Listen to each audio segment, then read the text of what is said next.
अध्याय 4। प्रलय, the flood.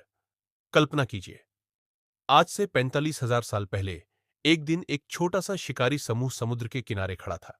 सामने फैला था विशाल नीला समंदर, जिसकी लहरें लगातार किनारों से टकरा रही थीं। दूर पानी में कोई जमीन नहीं दिख रही थी, लेकिन फिर भी इन लोगों ने फैसला किया, चलो इस अज्ञात समुद्र को पार करते हैं। उनके पास न कोई नक्शा था, न कोई दिशा निर्देश। फिर भी उन्होंने लकड़ी की नावें बनाई और समंदर में कूद पड़े।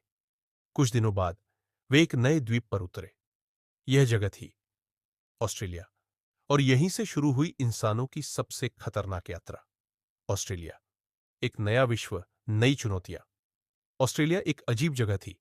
यहां विशालकाय कंगारू थे, विशाल हाथियों जैसे मैमथ थे, और सबसे खतरनाक शिकारी मेगालानिया, यानी दुनिया की सबसे बड़ी छिपकली। लेकिन जब होमो सेपियंस वहां पहुंचे, तो कुछ ही हजार सालों में यह पूरा परिदृश्य बदल गया। अचानक ऑस्ट्रेलिया के बड़े जानवर गायब होने लगे। विशालकाय कंगारू, शेर के आकार की बिल्ली और मेगालानिया जैसे शिकारी सब विलुप्त हो गए। क्यों?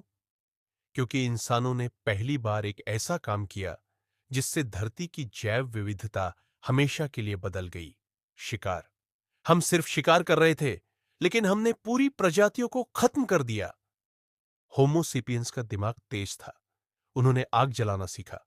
उन्होंने एक नई रणनीति बनाई, पूरे जंगल को आग लगाओ ताकि जानवर बाहर निकले और हमें शिकार का मौका मिले। धीरे धीरे पूरे ऑस्ट्रेलिया में घास के मैदान जलने लगे। जो जानवर बच गए, उनके पास खाने के लिए कुछ नहीं बचा, और फिर वे धीरे धीरे विलुप्त हो गए। ऑस्ट्रेलिया की यह पहली प्रलय थी। यह सिर्फ शुरुआत थी। इसके बाद इंसानों ने अमेरिका की ओर रुख किया। वे एशिया से होते हुए बर्फीले रास्तों को पार कर अलास्का और कनाडा तक पहुंचे, और वहां भी वही कहानी दोहराई गई। महान भैंसें, विशाल भेड़िए, हाथियों के पूर्वज मैमथ एक एक कर विलुप्त होते गए। यह प्रलय, जो ऑस्ट्रेलिया से शुरू हुई थी, पूरी दुनिया में फैलने लगी। क्या यह प्रकृति का नियम था या इंसानों की गलती? कई वैज्ञानिक कहते हैं कि यह विलुप्ति प्राकृतिक थी, लेकिन कुछ सवाल खड़े होते हैं।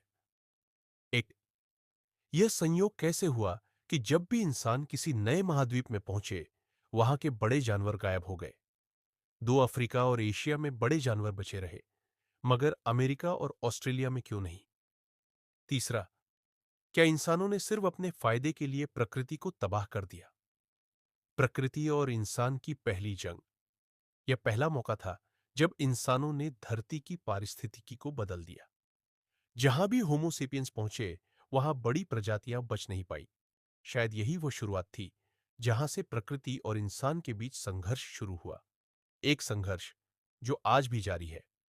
अगला अध्याय, इतिहास का सबसे बड़ा धोखा। अब हम जानेंगे कि जब इंसानों ने शिकार छोड़कर खेती करना सीखा, तो क्या यह सच में उनके लिए फायदेमंद था, या फिर यह इतिहास का सबसे बड़ा धोखा था?